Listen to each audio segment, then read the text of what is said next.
Welcome to Black Sea Audio's Guide to Acoustics. The very first thing to do, without messing around, is chop the audio spectrum into two different areas. There's bass, which is everything below about 300 Hz, which is, and there's everything else, which is everything else above 300 Hz.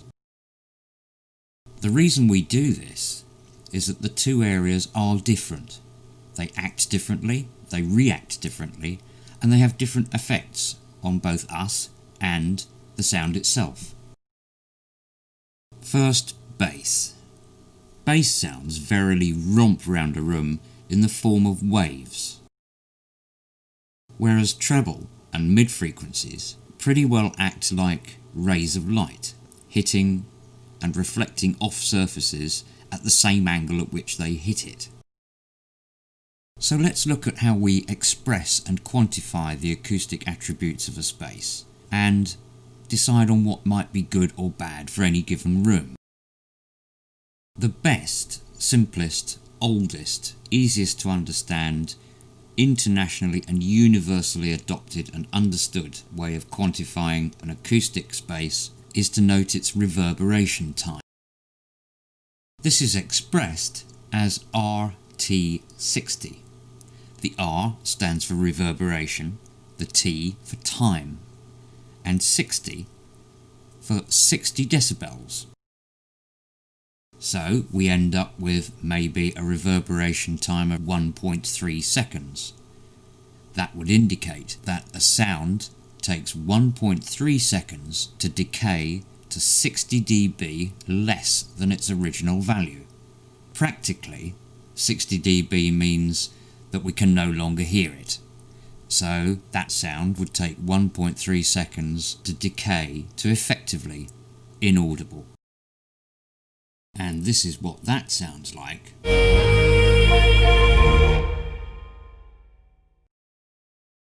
What is a recommended RT60 value for a given room, I hear you ask? Well, there are several answers.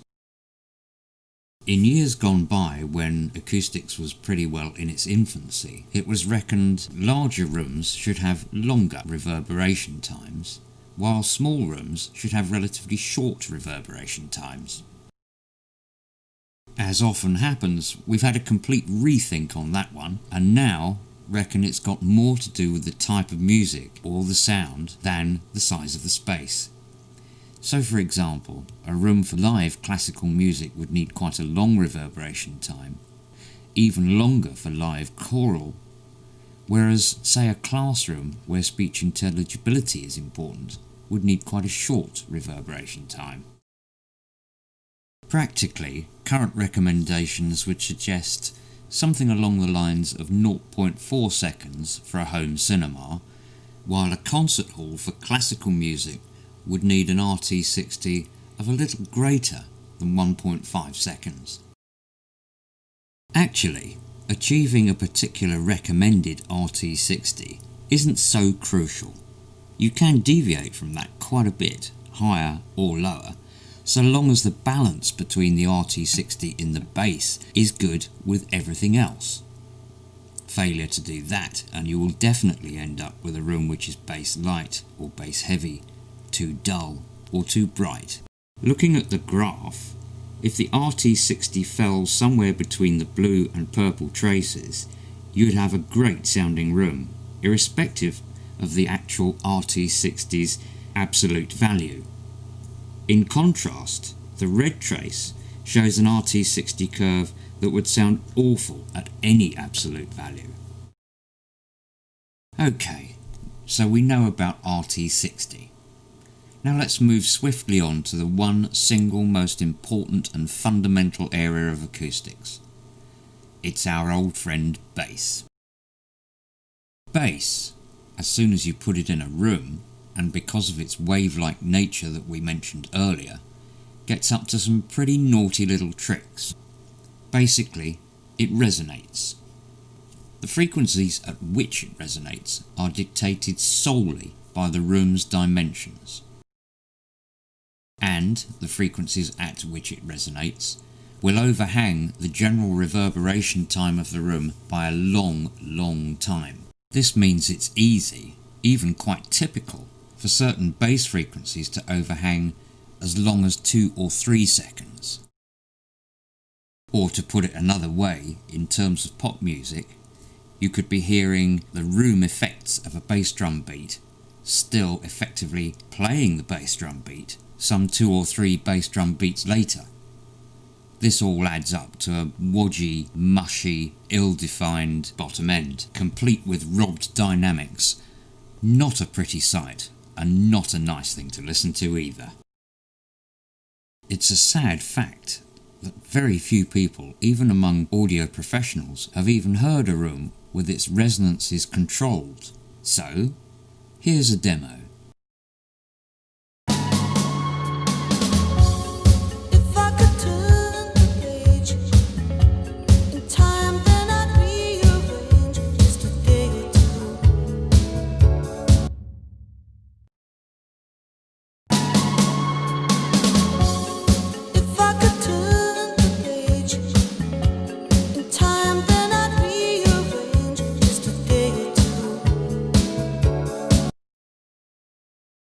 If you were actually concentrating on those 2 glorious little snippets of Fleetwood Mac, you would notice that on the second version, the one with the room effects removed, the bass drum actually had definition.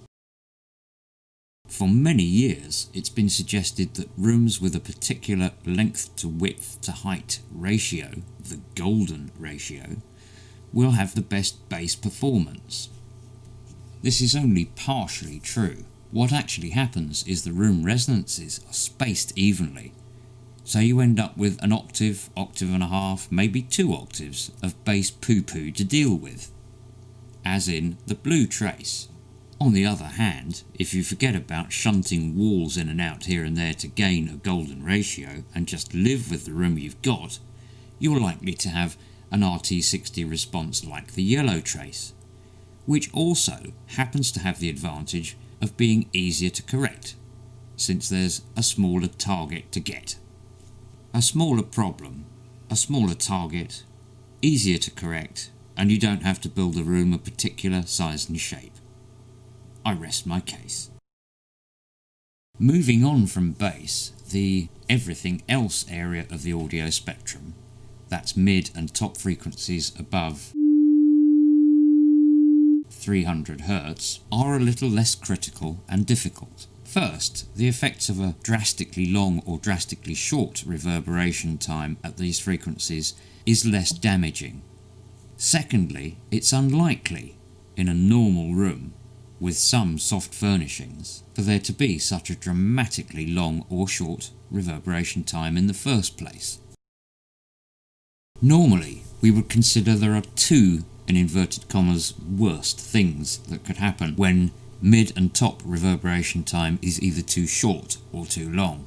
The first, in the case of a mid and top reverberation time being too short, is that it exposes the bass end problems even more, resulting in a madly bass heavy, ill-defined, squodgy bottom end. The second worst thing that could happen would be where the mid and top reverberation was rather long.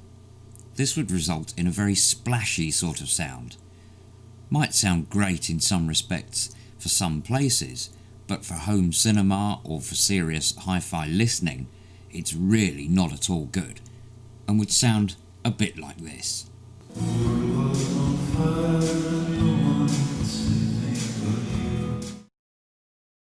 Another issue in lively rooms is you may encounter discrete echoes, which have the effect that you're listening to now on my voice. But don't panic, normality is restorable and a mere hop, skip and a jump away. We'll start with bass, and remember, we have to treat this differently from everything else.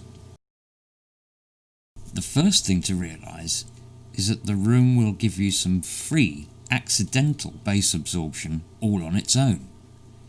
This is due to the construction of the room itself, and the amount of flex in the walls, ceiling and floor construction. This happens when they vibrate, being forced to move in and out from their normal rested position by the sound itself. This vibration in turn is wasting energy. The audio energy is being turned into physical, mechanical energy and heat energy, and so the audio energy is effectively being used up.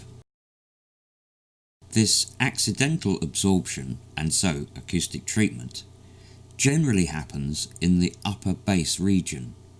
That's the yellow section on the graph, and is around about here. This is all very well, and actually quite good news, but does leave room resonances at lower frequencies exposed. That's the red section on the graph, which is round about here.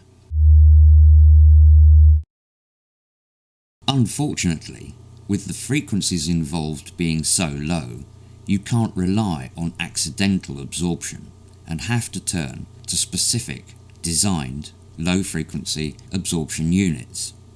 Fortunately, of course, we do have an answer. RATs, or Resonant Adjustable Trap System, are our own invention, designed specifically to combat the problems of low-frequency room resonance. While there are many other ways of treating low-frequency resonance, we are confident that RATs offer the most flexible, lightweight, cost-effective, space-efficient, tunable passive bass absorber system available. Here in the everything else area, that's mid and top frequencies, controlling reverberation time and echoes is achieved with what we call porous absorbers. General soft furnishings will all act as porous absorbers. However, carpet is your best ally. In fact, in a typical room with wall-to-wall carpet and fairly normal domestic furniture, the mid and top reverberation time will be just fine and need no further treatment at all. Should a fully carpeted or fairly domestically furnished room still have too long a mid and top frequency reverberation time, once again you'll have to turn to more designed and specific solutions. By far the cheapest and easiest material to use is rock wool or fiberglass thermal insulation. Both of these are a gnat's tadger away from being perfect absorbers. They can be finished in a variety of ways, with fabrics, printed fabrics, perforated sheet materials and so on. But be aware, when you cover this, it will alter its absorption characteristics. And also, even more aware, that placement within the room is crucially important. To just effectively park a lorry load of rock wool in a corner or at one end of a room will not make it work. However, to make a room sound absolutely any way you want, all you need is these two treatment elements: a good, preferably tunable bass absorber and a good porous absorber.